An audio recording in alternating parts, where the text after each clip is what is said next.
All right, welcome to the latest episode of the Organic Fitness Podcast with myself, Colman Power.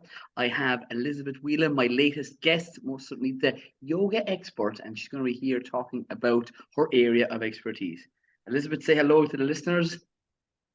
Hello, everybody. Hello to all the listeners. Hello, Colman. Good to see you.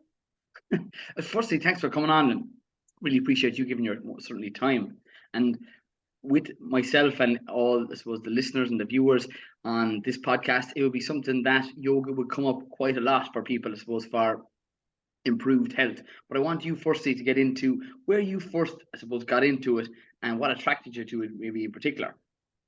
Yes, thank you so much, Colman, and thank you for the opportunity of, sharing my wisdom. It's my mission in life, like yourself, to inspire other people to live their best life. So for me, really, yoga has been a constant for me since I was in 18, 20 years of age.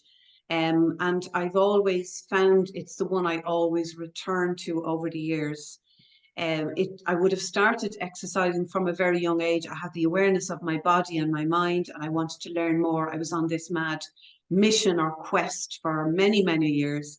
And while I tried all the different modalities, the usual, the gyms and the Pilates, I did my yoga, I did Qigong. I've done many modalities of, body training, if you like, and fitness. But my constant was always going back to the yoga. And I had knee surgery when I was 11. I had a very bad fall. And I had knee surgery, and my leg is the structure of my leg is slightly different from, the normal structure of the leg. So it's a big challenge, that my knee and hip. And I always put that up as an obstacle for me moving forward with a career to yoga. But over the years and my visits to India and many, many times, different people saying to me, this will not be an obstacle.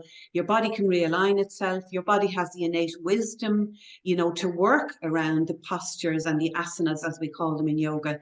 And finally, I think the penny dropped with me about 10 years ago, and I started to study yoga really seriously. And that's how I began with my yoga.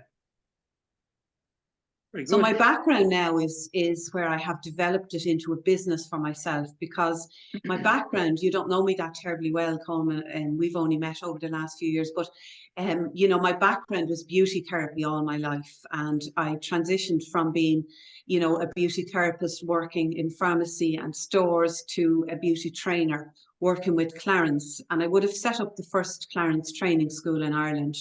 But I always had an interest in complementary therapies. And throughout my years in my career in beauty therapy, I would have studied many, many modalities of healing, therapy. So I'm a therapist as well as working with clients with yoga and body movement.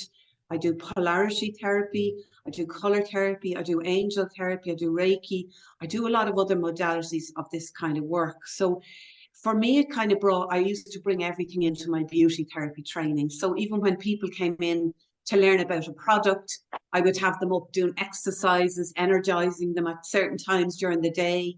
You might be training 40 people in a room and the energy drop, and I'd have them all up doing exercises, or I'd show them body brushing. So I always had that interest in holistic living, if you like. And then more and more it became my way of life and enhanced my own way of life. And that was really when I decided then to set up my own mindfulness company 8 years ago, Zestivo, which means zest for life.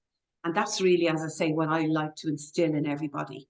So as well as teaching my yoga, I don't only teach yoga, I teach a lot more, because when they come to my classes, they're doing the polarity energy exercises. They're doing a little bit of Qigong to work on all the organs in the body. Like yourself, I'm very focused on diet, nutrition. While they're getting all of the benefits of the yoga class, I'm also putting a lot more into it.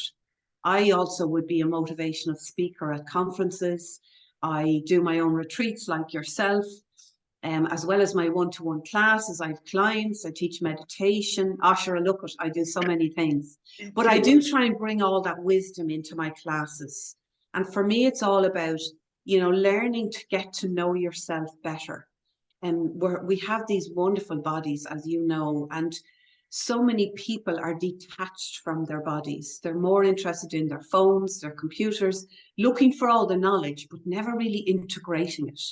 And for me, that's what the yoga does, is it helps people stop the doing, just be, and come into their bodies to really feel and sense that power within themselves. Yeah. As Elizabeth, I you can suppose see, I can talk for Ireland, Colman. you can, and I'm just going to point you in the direction of a more slightly specific question.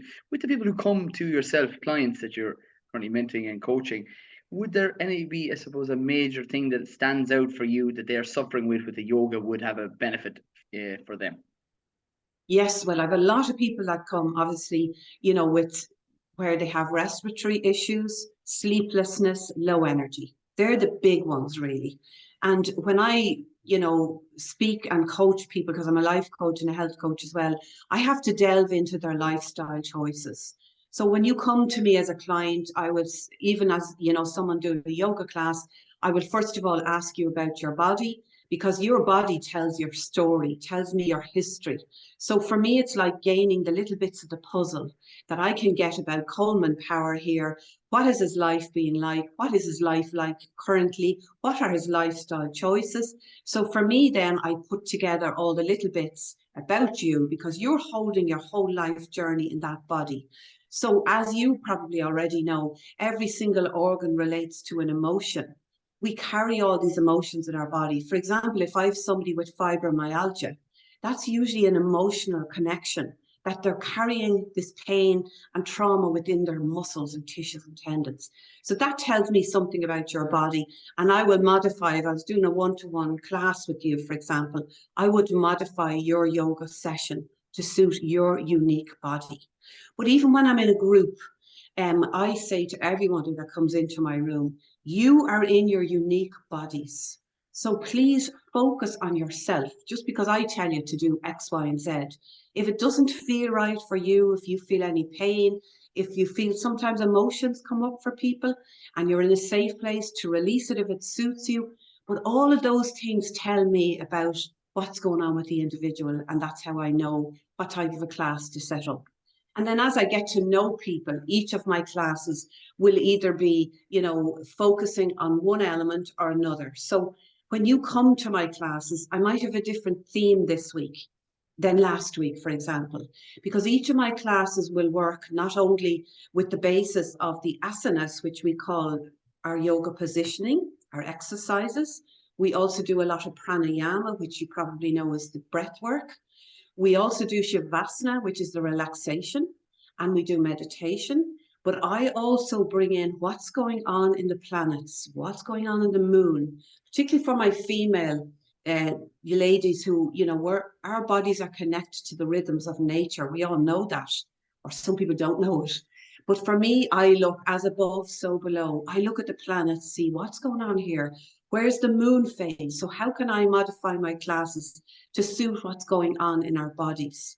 I try and draw in the elements as well. When I'm doing, for example, the breath work, I'll bring in the element of air. I'll talk about the fire energy, because we can build our fire through our breath and our diet, that agony inside our gut. So I bring a lot more, I would say, into my classes, so that when I look at you as an individual, I give you a lot more than just movement. I'm bringing lots of other things in. Very good. Was there a point, I suppose, in your life that you said, I need yoga now? Was that, you did mention you visited India there, was that something that had a major influence? And when you were over there, did you practice yoga yourself? Or I was just interested in, Yes, indeed. I've been to India many times, and part of our first trip over, we were actually with our yoga guide, and we did a spiritual journey of India, we also did a holiday journey as well. But every day we had yoga. Every day we were brought to some ashram on our journey towards, we ultimately were going to a destination, but on our journey all the way, every day we practiced yoga. And also when I was in Father B. Griffith's ashram, that ashram really influenced me a lot, because that's where I learned to meditate properly, to use my breath to guide my asana, my movements. And that's the way I teach yoga. When I'm teaching my students yoga, I would say, allow your breath to guide you through each of the asanas, through each of the exercises. So it's not you just doing a standing or a bending forward pose. You're actually working with the breath. And for me, that was one of the greatest awakenings I had when I was away in India, where the monks, and you know that it was originally the monks who created yoga. It wasn't created for women or by women. Did you know that? No, I didn't actually. So That's great. Give us a bit yeah, of the it's a history of it. Yeah. So 5,000-year-old monks. science that was founded in India, and it was by the Vedas. And the old scriptures show that these Brahmin priests were the ones that practiced yoga. And women were not forbidden, but they weren't really allowed to do yoga unless they were in a tantric community. Women did not, it wasn't created for women. It was created for men, for their self-awareness, for their self-discipline, for their relaxation, to deal with stresses. And it has only been modified since the 20th century by women, actually. So it was this monk who taught us how to meditate properly and how to breathe properly. And when I was on my second India trip, I connected to some part of myself that I felt I had lost somewhere along my journey as a child. And when I was in this ashram and this monk was demonstrating the breath work with the movement and meditation, something awoken inside me, and that was it for me. And that was where I started my real journey, my exploration of yoga, you know. And it has brought me to many different levels now. And I wouldn't really favor, I know there's lots of modules of yoga now because it has been modified to suit everybody. You have the yin yoga where you hold positions for quite a long time and build up your stamina. You have the yang yoga, which is more power-based yoga. Now this Bikram yoga, this hot yoga is really popular. I personally wouldn't favor that, but I understand my body because I've studied a little bit of Ayurveda as well. So in my classes, I also bring in a little bit of Ayurveda. Are you familiar with Ayurveda? Explain it to the listeners in relation Yeah, to, so I suppose. it's the sister science of yoga. And while yoga is about the body and the mind, then Ayurveda comes behind with nutrition, with your toxins, with your diet, with water, with thinking, with ingesting the world. How do we as humans ingest the world? We ingest the world through our senses.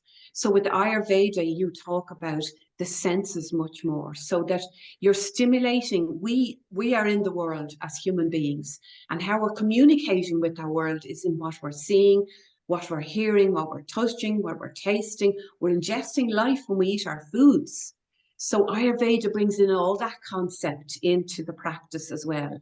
So it opens your mind to your body, your mind, your power really that you have. And that power is within ourselves. It's not out there in the something that we're doing. When we connect this part of ourselves to that practice, it brings it to another level entirely. Most certainly, and we be, I suppose, a little bit on the same page in relation to food being medicine, and that would be one of the main principles in the likes of Ayurvedic. Would there be different foods that you talk about and get people to consume at different times at your classes, such as the likes of maybe turmeric or ginger, maybe being high in antioxidants? They're the power. They're the power, as we know. The food is power, and in Ayurveda we call it here the Agni in your gut.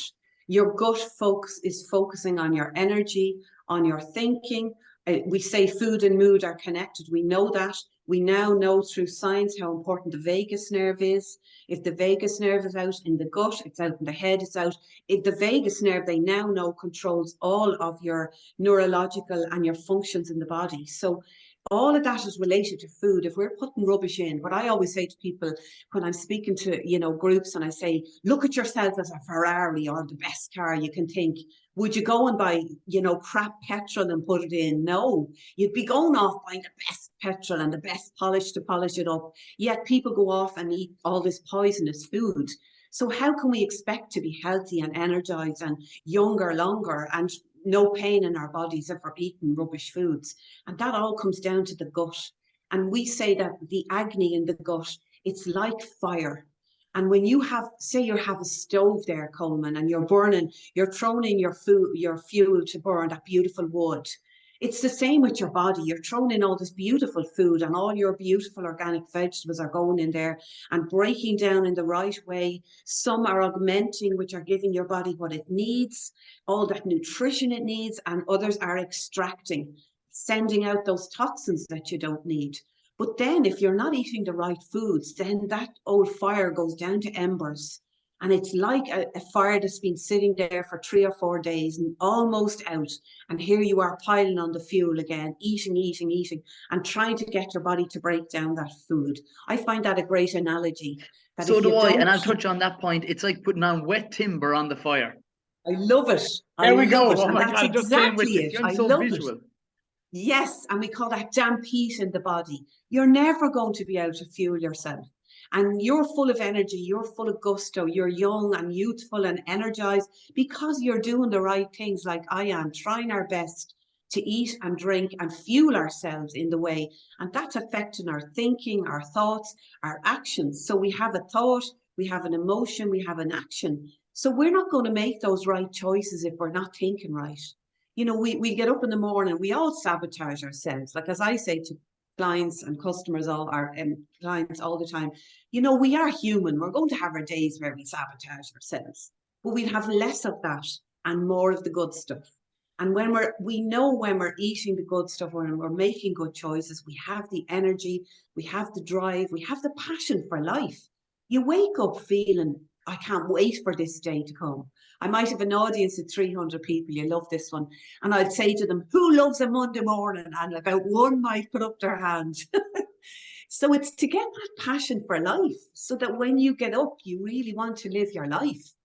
And you do that by looking after yourself, being the best version of yourself you can be. So yes, it's food, yes, it's exercise, yes, it's water, but it's also all the internal stuff that's going on. And to pull yourself in, keep pulling yourself back to where your power is, and that's within yourself. And keep feeding that power within yourself with your good stuff, you know?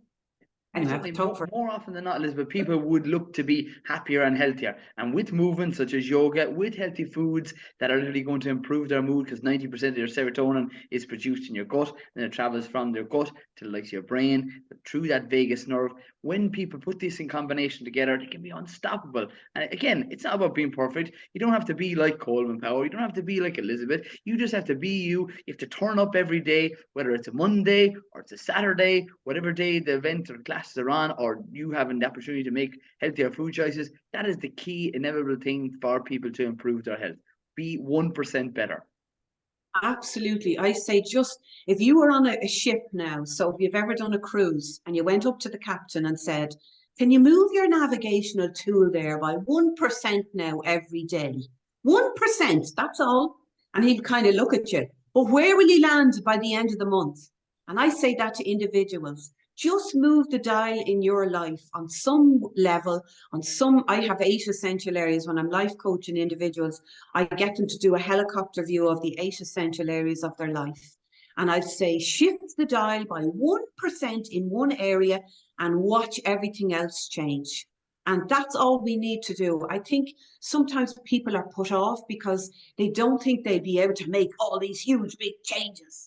But you don't have to make all those huge, big changes. You just have to make those little, tiny incremental changes, and suddenly it affects all the areas of your life. It's incredible, and it's a bit of magic, isn't it? Most certainly. And what, just to expand on that point, what are the 8 areas that you typically work on with the likes of clients to try and get them Okay, to so if be? I had you as a client, yeah, I'd sit you down and I'd find out your story first, and I'd find out where you're stuck in your life.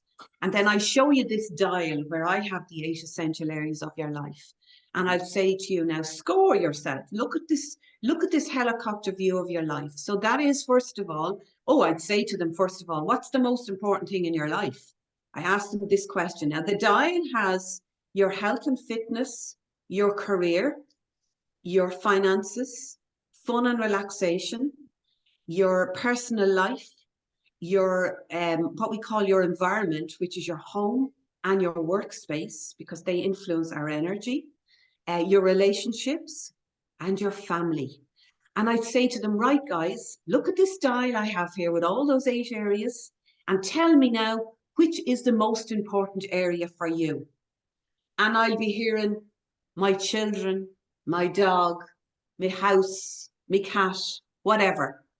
And I would say, and do you think that's the most important thing? And they say, yeah, yeah. And I'd say, what about your health and fitness?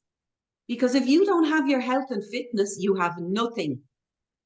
Think about it. If you're not well, you're not healthy, you're not fit, can you get out of that bed? Can you function? Can you live your life? And they go, oh, I never thought of that. That is your number one area of your life that you first focus on, your health and your fitness. And how can you move that little dial? Even just maybe drinking more water tomorrow and drinking the water in the right way. So you don't take your glass of water and gobble it down. You take your water and you drink it mindfully. This is what I teach is mindful living. And when you take your water, you hold it in your mouth for a moment, letting the brain know water is coming. Because so many people say to me, oh, Elizabeth, the water never, I'll be looking for the bathroom every 10 minutes. I'm sure you're the same, Colman. And people have been put off taking salt. I now recommend this Celtic salt, which is a pure 92% of the minerals that your body needs. It's called Celtic salt. And it has been proven to increase your sodium and potassium levels in your cells, which pump the water correctly around your body.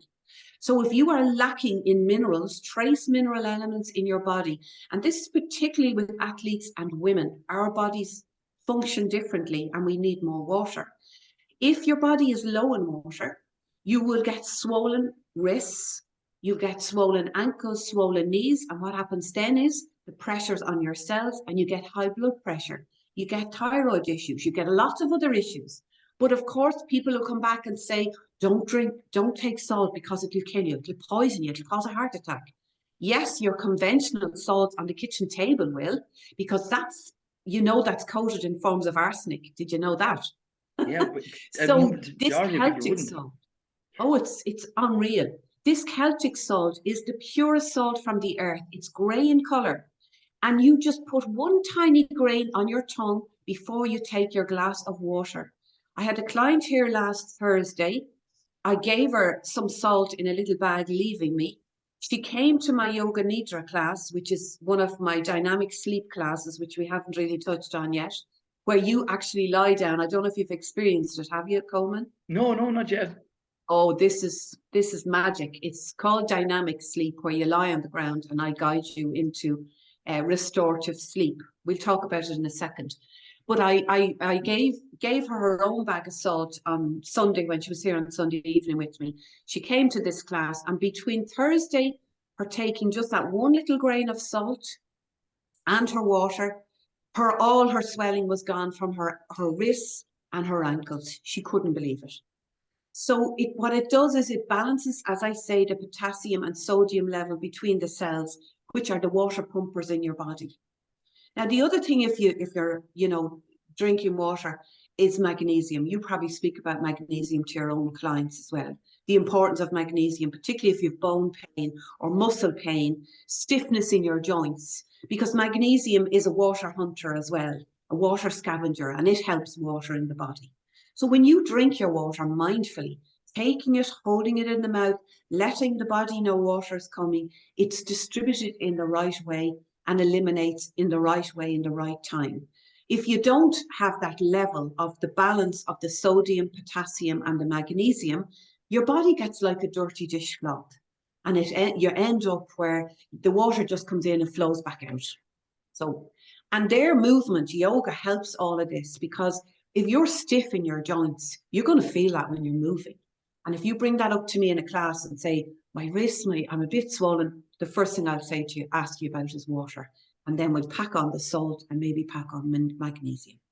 And magnesium most certainly will also aid in a good night's sleep. And that brings us on. Tell us a little bit about that restorative yoga that incorporates sleep into it. So Yoga Nidra, we call it yogic sleep, and it's an ancient technique, and where it takes the individuals into a deep state of conscious relaxation. So while you're listening to my voice, your mind falls asleep. You come down into this very deep state of relaxation through, you will guide you into your relaxation with sound healing in the background. I use the sound healing bowls and the gong, and I use the certain hertz of music that bring you into a deep state of relaxation. You'll be lying on the floor on this lovely, soft, spongy mattress. You're in your little yoga nidra nest, and it begins by you getting this deep state of relaxation by doing a journey of your senses. So I bring you into journey through your senses. So I move you out of your thinking mind down into your feeling body. And then your mind starts to relax. Your intellect just disappears.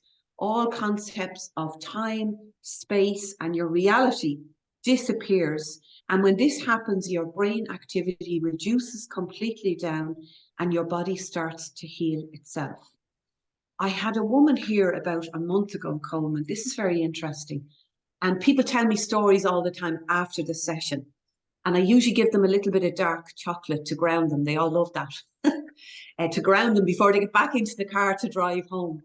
But this lady who had never come to a class before, never experienced yoga nidra before, told me that in her relaxation, she had a vision of her 8-year-old self who came in front of her and walked back into her body. Now, it was profound for her. So you have all these kind of things that people are feeling, saying, and doing when they're in these relaxation states. And what happens is the body goes into a natural state of healing. You and I and other people with the wisdom know that these bodies of ours have the innate wisdom to heal themselves. And our bodies are made to heal themselves with the help of nature. That's our food coming from nature, our herbs coming from nature, our water. But we don't ever give it sometimes that opportunity to just be, not to do, to draw ourselves back in here to where the power is inside our beautiful, unique bodies, and to go down into a deep state of relaxation and allow the body heal itself. It is absolutely a profound, profound experience. Pretty amazing. Yeah, geez, you're nearly after signing me up already, Elizabeth. I'll have to book in. Well, certainly for a class. And with this, I suppose I'm just a little bit conscious of time. I'd love you to tell me, are there people that come to your class suffering with maybe anxiety or depression? And would yoga be something that you would recommend to people? And how do you get them to, I suppose, people who haven't done it or only barely starting into it? What do you recommend for those type of individuals? Yeah, I offer beginner classes because for me, you know, from my own experience, where I land in a class and you're just tagging along and everybody's doing, you know, salutation to the sun and shoulder stands and all these type of exercises that I just wouldn't have had the physical strength to do when I started yoga first. And so many of my clients and customers are the same, where they come along and say, well, I can only start at the beginning and build up my stamina and strength and energy. And I have a lot of people who have as you say, mental health issues, who find it hard to unwind, who are stressed out about life, about their job, people who are being bullied in work, people who are challenged by other people in their family, maybe, people who are, you know, are trying to find love and trying so hard to make their life balanced, to find, you know, the right thinking with the right feelings, and they can't get this balance into their life, and they find yoga is that stable that gives them that clarity within themselves. People who have sleeplessness, as I've mentioned already. I have one lady who came to me, was a chain smoker, and she said she just nearly found the class even difficult to maintain because she was dying for her fag on the first 2 classes. She came to me one day and she said, this miracle has happened. I have days where I haven't smoked for 5 and 6 hours. She had big decisions to make around her life choices. She's now stepped out and got a new career. I mean, this magic happens to people all the time. But I feel we're in that time as well, Colman, where, you know, you probably are aware of what's happening with the planets and the moon, and like the earth is changing. We've all been through 3 years of huge, challenging times. And it's woken a lot of people up to their potential. And realizing, you know, we all know that thousands of people that have died and moved, their souls have moved on into the other realm. And I say, well, we're all here for a reason, guys. Let's find the joy. Let's find the bliss, and do whatever you have to do to find that bliss so that you find your purpose. And for some people, that bliss is coming to their yoga class twice a week. It really is. because Yeah. it centers them, grounds them, connects them. They go back home and they get into their beds and they have clarity of thinking and thought because their minds are clearer. And you know how your conscious and subconscious mind works. Our mind, conscious mind, is awake here now, listening to everything, and everything we've done today, it's absorbed. But when we go to bed tonight, our conscious mind goes asleep, but that subconscious mind jumps out and open and starts simulating all your thoughts, your feelings, your actions. So if you've done positive things and thought positive things today, that's what's creating tomorrow. And people get that when they do yoga. They really do. Yeah. And that's great when you combine the likes of exercise, such as like say yoga in a mindful way, which Elizabeth, which you most certainly were doing, with good foods, which you again would be an advocate for. And it's going to be the knock-on effect for people becoming the best version of themselves, physically, And they mentally. get better sleep. They're more inclined to want to do the good things, like drinking the water, like not sabotaging, not staying up till all hours looking at Netflix and social media. Like, we all get hooked on it. It's very hard. But it's like you don't want to sabotage yourself because you like this feeling and you want to keep more of that feeling. And yes, you'll have little crises in your life. That's our journey, to learn and to grow all the time. And we only do that sometimes by going through the challenges. But when we do that, then we realize we always come back quicker because we have our stable. We're coming back to ourselves through our practices, through our feeling, our senses, through feeding ourselves, as you say, right, and doing our exercise, creating that movement where we're creating new energy, we're creating new cells, and we're letting go of the old shit that we don't need anymore. Excuse the French. Now, don't worry about that. We can curse on this podcast if you like, Elizabeth. I just want you, I suppose, even before we wrap it up, Elizabeth, to tell the listeners where most certainly they can get in contact with you for either attending your classes or getting a mentoring, I suppose, through Thank like you. an Yes, online thank you, program. You Colman. tell them. Well, anyone can email me through zestivo.com, Zestivo.com. Elizabeth Whelan. You'll find me on the internet. You'll find me across all the media. You'll find the Zest Studio Kildare on Instagram, which is my yoga studio. And you'll also find Zestivo Elizabeth Whelan on Instagram or Facebook. But you can always ring me, text me, or email me, whatever suits the person. I do classes on a Wednesday morning and a Wednesday evening. And at the moment, I'm doing Yoga Nidra every second Sunday evening at 7 o'clock. Perfect. Well, I always, Elizabeth, most certainly end these podcasts by saying, stay tuned, stay classy, and keep it organic.